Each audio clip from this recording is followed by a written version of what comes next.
at least something very, very important indeed is that the elephant in the room when it comes to education and anything related to remuneration of teachers, it is about allocation of resources by Parliament. It is now high time that issues related to teachers' management are not politicized. The issues are articulated. If the Teacher Service Commission does not have the capacity to deal with the teacher issues, then the law should be changed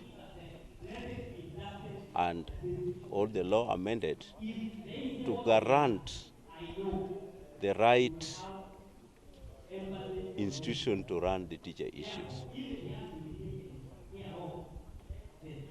One key area is about teacher transfers. Teacher transfers, it cannot be a function of Parliament by all standards. It cannot be a function of Parliament.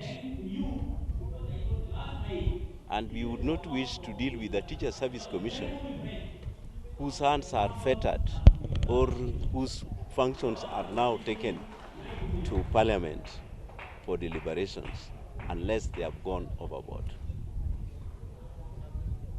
And that one now calls for the issue related to teacher delocalization as a policy.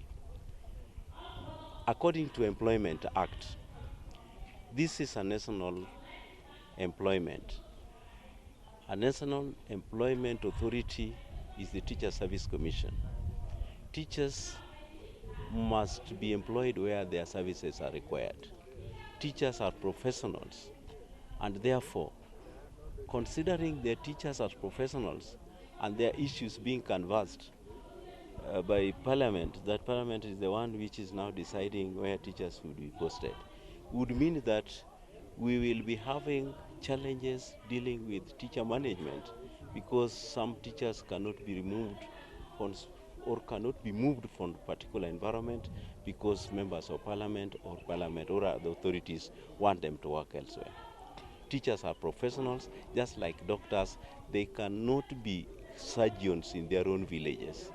They must just do the work which is